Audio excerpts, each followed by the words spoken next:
ఒడిశాలోని పూరి జగన్నాథుడి రత్న భాండాగారం మరికొద్దిసేపట్లో తెరుచుకోనుంది. 46 సంవత్సరాల తర్వాత సంపద లెక్కింపు చేయనున్నారు. ఇందుకోసం ఒడిశా ప్రభుత్వం అన్ని ఏర్పాట్లు చేసింది. జగన్నాథ ట్రస్ట్ బోర్డు ఆలయ వేద పండితులు భేటీ అయ్యారు. ఆలయ ప్రవేశ ముహూర్తంను ట్రస్టు సభ్యులు ఖరారు చేస్తారు. కాసేపట్లో శుభముహూర్తం ఉందని వేద పండితులు చెబుతున్నారు. మరోవైపు రత్న భాండాగారం తెరుస్తుండటంపై దేశవ్యాప్తంగా ప్రజలు ఉత్కంఠగా ఎదురుచూస్తున్నారు.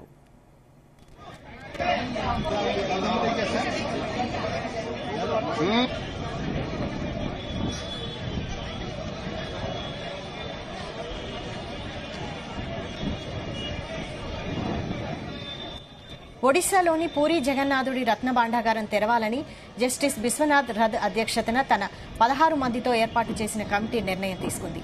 ఈ క్రమంలో ఇవాళ మధ్యాహ్నం రహస్య గదిని తెరవనున్నారు. Somnath committee, Jagannath trust committee, reserve bank అధికారులు ఆలయం వద్దకు చేరుకున్నారు. రహస్య గదిలోని 16 మంది సభ్యుల బృందం వెళ్లనుంది.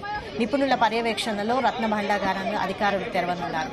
భాండాగారంలో విష సర్పాలు ఉండే అవకాశం ఉండడంతో నిపుణులైన స్నేక్ క్యాచర్స్ ను ప్రభుత్వం పిలిపించింది.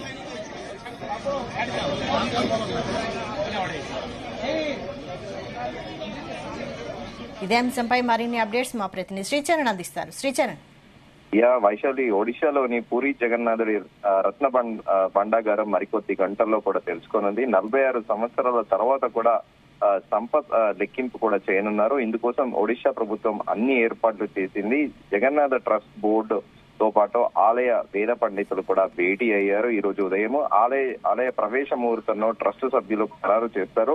అయితే మధ్యాహ్నం 1 గంటకు మంచి శుభముహూర్తం ఉందని కూడా వేద పండితులు చెబుతున్నారు. మరోవైపు రత్న భాండాగారం తెరుస్తుండడంపై దేశవ్యాప్తంగా కూడా ప్రజలు ఉత్కంఠగా ఎదురు చూస్తున్నారు. ఎందుకంటే మనం గతంలో కూడా చూసుకుంటే కేరళలోని త్రివేంద్రంలోని పద్మనాభ స్వామి టెంపుల్ లో కూడా నేలమాడి గదుల్లో కూడా 7వ గది తెరవడంపై కూడా అప్పట్లో దేశవ్యాప్తంగా కూడా చర్చ జరిగింది.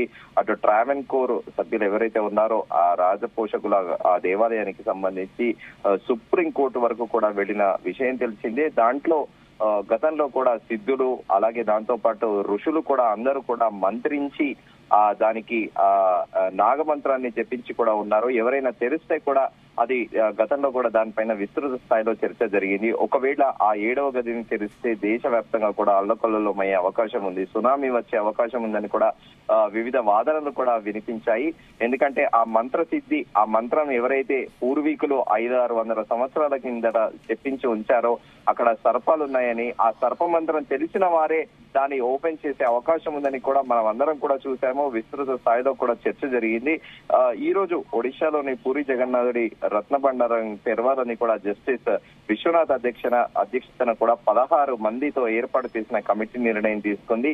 ఈ క్రమంలో ఇవాళ మధ్యాహ్నం రహస్య గదిని కూడా తెరవనున్నారు. Somnath committee, Jagannath trust committee కూడా రిజర్వ్ బ్యాంక్ అధికారుల ఆలయం వద్దకు కూడా చేరుకున్నారు. రహస్య గదిలోకి 16 మంది సభ్యుల బృందం కూడా వెళ్లనుంది. నిపుణుల పర్యవేక్షణలో రత్న భాండాగారాన్ని కూడా అధికారులు తెరవనున్నారు.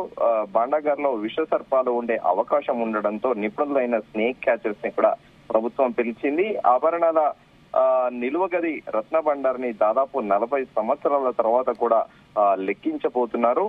అయితే ఈ లెక్కింపులో అధికారులు కొత్త సమస్యలు తెలిసే అవకాశాలు ఉన్నాయని కూడా ప్రస్తుతం చర్చ నడుస్తోంది.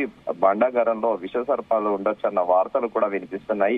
ఈ నేపథ్యంలో అత్యాధునిక ఔషధాలను కూడా సిద్ధం చేసి వైద్యులు పాములు పట్టే వాళ్ళని కూడా వెంట పెట్టుకుని మరి పురావస్తు శాఖ చెందిన ప్రభుత్వ అధికారులను కూడా లోనికి వెళ్లబోతున్నారు. జగన్నాథుడికి చెందిన వజ్ర వైడూర్యాలు, గోమేలిక పుష్యరాగాలు, కెంపులు, రత్నాలు అలాగే వాటితో పాటు స్వర్ణాభరణాలు, వెండి తదితరుల బరువును తూచి వాటి నాణ్యతను పరిశీలించి వేరే గదిలో సురక్షితంగా భద్రపరచాలని కూడా నిర్ణయించారు. అయితే ముందుగా అనుకున్నట్టు మనము చాన్నాళ్ల క్రితం కూడా తాళం చెవులు పోగొట్టి ఒడిశాలోని బిజు జనతాదళ సర్కారు ఆలయ సంపద సంరక్షణలో విఫలమైందని కూడా బీజేపీ అసెంబ్లీ ఎన్నికల వేళ ఆరోపణలు గుప్పించడంతో అది తలుపులు తెరిచి సంపదను సరిచూడాలన్న డిమాండ్ మళ్లీ కూడా ఊపందుకుంది.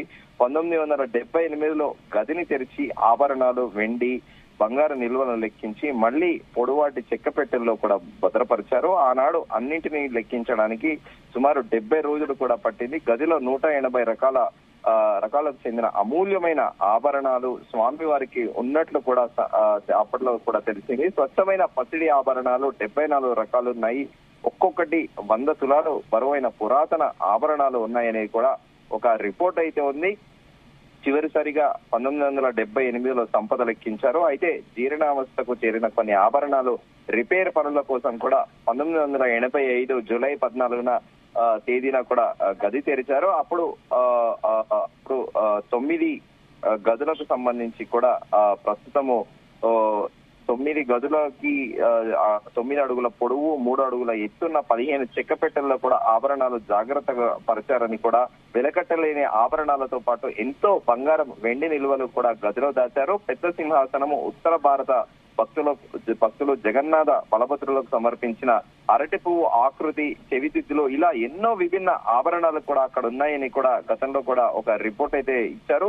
తర్వాత గది తలుపులు మూసేసి 2 రకాల తాళాలు వేసి కూడా సీల్ వేశారు. తాళం చెవులను ట్రెజరీ ఆఫీస్ కి నుంచి వచ్చిన కలెక్టర్ కు కూడా అప్పట్లో అందజేశారు. 12వ శతాబ్దంలో పూరీ ప్రాంత రాజుకు లొంగిపోయిన సామంత రాజులు కిరీటాలు యుద్ధంలో గెలుచుకున్న విలువైన సొత్తును కూడా రహస్య గదిలో భద్రపరిచారని కూడా ప్రచారంలో ఉంది. పురాతన గది శిథిలమై గోడలకు చెమ్మరవడంతో గది పటిష్టత ఆభరణాలు పరిరక్షణ నిమిత్తం కూడా గది తలుపులు తెరవాలని కూడా హైకోర్టు ఆదేశాల మేరకు 2018 ఏప్రిల్ 4వ తేదీన 16 మంది సభ్యుల భారత పురావస్తు శాఖ ఆర్కియాలజీ డిపార్ట్మెంట్ నిపుణుల బృందం కూడా గది తెరిచేందుకు వెళ్ళింది. అయితే తాళం చెవి అదృష్టమైందన్న వార్తల నడుమ వెనుతిరిగింది. అయితే కిటికీ నుంచి చూసి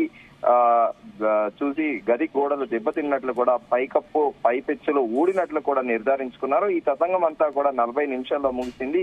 చీకటి గదిని మళ్లీ 40 ఏళ్ల తర్వాత తెరుస్తున్న నేపథ్యంలో ఈసారైనా ఆభరణాలు బంగారం వెండి నిల్వలు సరిచూసి శిథిల గదికి బదులు నూతన గదిలో సురక్షితంగా దాచాలని కూడా సగటు పూరి జగన్నాథుడి భక్తుడు కూడా ప్రస్తుతం కోరుకుంటున్నారు. Vaishali. Right. Thank you Sricharan.